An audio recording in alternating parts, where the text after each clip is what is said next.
Hai semua, okey kali ni saya nak share cara buat satu manisan daripada campuran kurma dan kekacang iaitu khajur burfi. So bahan-bahan yang diperlukan adalah 500 gram kurma, 2 sudu besar kuskus, 60 gram badam, 60 gram kacang gajus, 60 gram pistachio, 1/4 sudu kecil serbuk buah pelaga dan 2 sudu besar minyak sapi ataupun ghee. So mula-mula kita akan potongkan kekacang ni semua dahulu.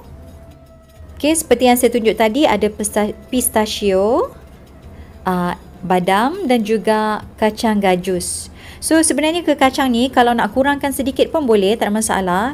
Cuma saya suka tambah banyak sedikit. Okey, saya akan proceed untuk potong kacang pistachio ni dulu. Kita potong tak perlu terlalu hancur, sekadar nak bagi dia kecil-kecil sedikit. Supaya masa makan nanti boleh rasa crunch kekacang tu, tapi tak adalah sampai tercekik kan, sebab kekacang dia kecil-kecil saja. So lepas potong pistachio ni, masukkan semula ke dalam mangkuk dan ketepikan dahulu. Okey. Kemudian sambung pula potong badam dan gajus. Okey, yang ni pun sama juga, potong dia tak perlu terlalu kecil, biar chunky sedikit. Macam tu. Actually saya dapat resepi ni daripada sahabat saya dari India. So dia ajar saya untuk cara buat ni. So manisan ni dia sangat bagus. Tak ada campuran gula langsung. Jadi manis tu nanti dia datang daripada buah kurma tu sendiri. Dan kekacang pun sedia maklum dia memang berkhasiat. So pendek kata manisan ni memang berkhasiat lah. Okey, bila dah siap potong kekacang ni, kita akan ketepikan dahulu. Dan kita sambung proses seterusnya. Untuk kurma, kita boleh gunakan apa-apa brand kurma. Cuma pastikan buang biji dia dan tampuk yang ataupun hujung tangkai yang melekat dekat kurma tu. Kita buangkan dahulu. Okey, kemudian masukkan ke dalam blender untuk diblendkan.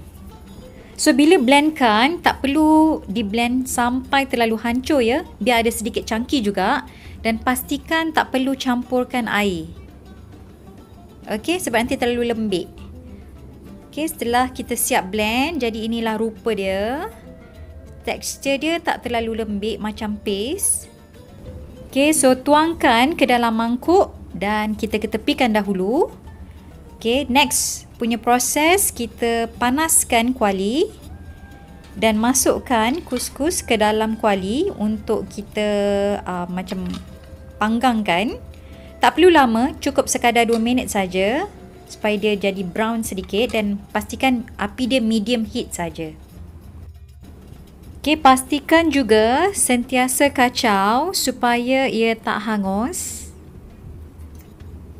Okey, kemudian angkat dan tuangkan semula ke dalam mangkuk dan ketepikan dahulu. Okey, kemudian gunakan kuali yang sama juga. Okey, masukkan sedikit minyak sapi ataupun ghee dan biarkan ia panas.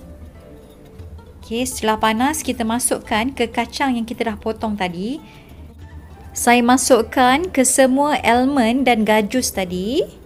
Tapi kacang pistachio cuma masukkan sedikit sahaja dulu. Okey, tujuannya sebab kita akan gunakan masa nak garnish masa last nanti. Okey? Masakkan kekacang ni tak perlu lama, 2-3 minit sahaja dan kacaukan supaya ia masak sekata dan tak hangus. Okey, gunakan medium heat saja. Kemudian tuangkan semula kacang ni ke dalam mangkuk dan ketepikan dahulu. Okey, seterusnya masih menggunakan kuali atau pan yang sama lagi. Jadi kita masukkan baki minyak sapi tadi dan biarkan dia cair dan panas. Setelah minyak sapi ni panas, masukkan pula kurma. Kurma ni yang kita dah blendkan tadi.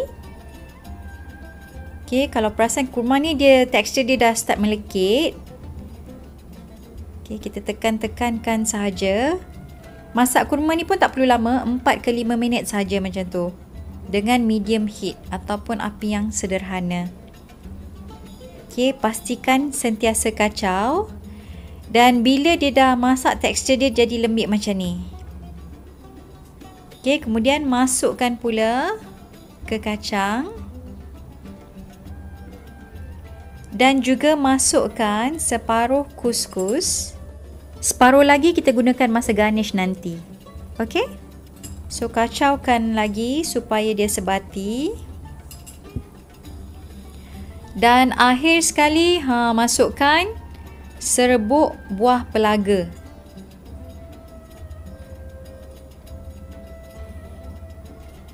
Okey, dan kacau lagi sehingga rata.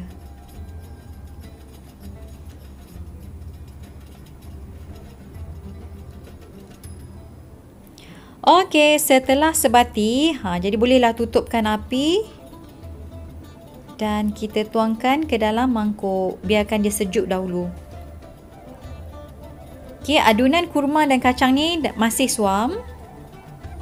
Okey, jadi bolehlah kita bentukkan mengikut bentuk yang kita suka. Sebenarnya macam-macam bentuk boleh buat.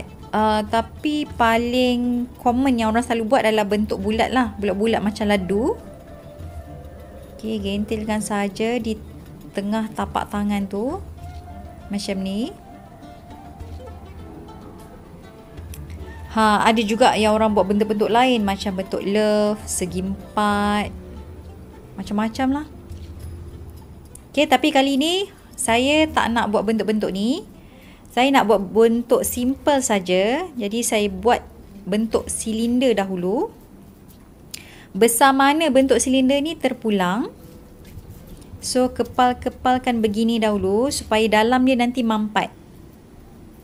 Okey, saya gunakan plastik ni saja sebab dia mudah nak angkat nanti dan tak adalah comot sangat.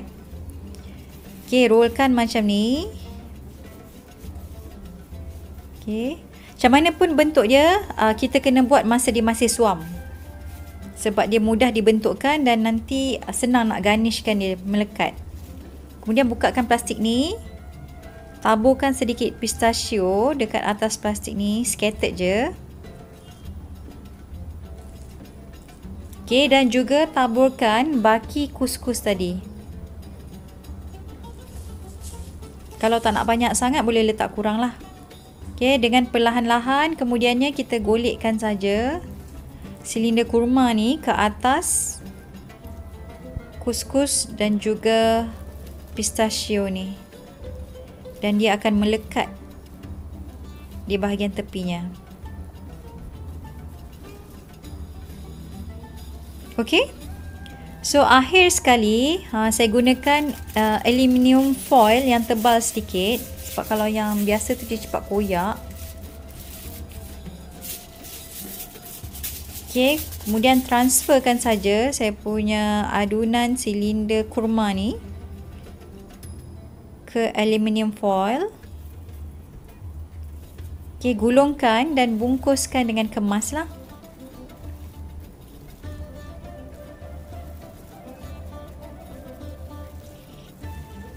Okey, dekat bahagian tepi-tepi pun kita tutup dengan kemas. Seterusnya kita masukkan ke dalam peti sejuk dan biarkan dia sejuk selama 2 jam supaya dia set. Okey.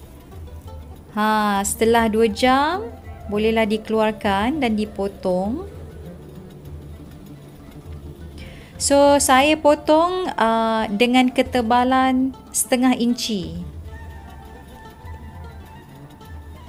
Okey. Dan bila dah potong nanti, bolehlah kita hidangkan. Macam ni rupa dia. Okey semua, inilah hasil manisan yang dinamakan khajur burfi. Okey, ianya sangat sesuai dinikmati pada awal pagi atau semasa sahur. Dan juga sesuai untuk dijadikan kudapan atau snacking. Snacking secara yang berkhasiat macam tu. Inilah hasilnya. Okey semua, selamat mencuba.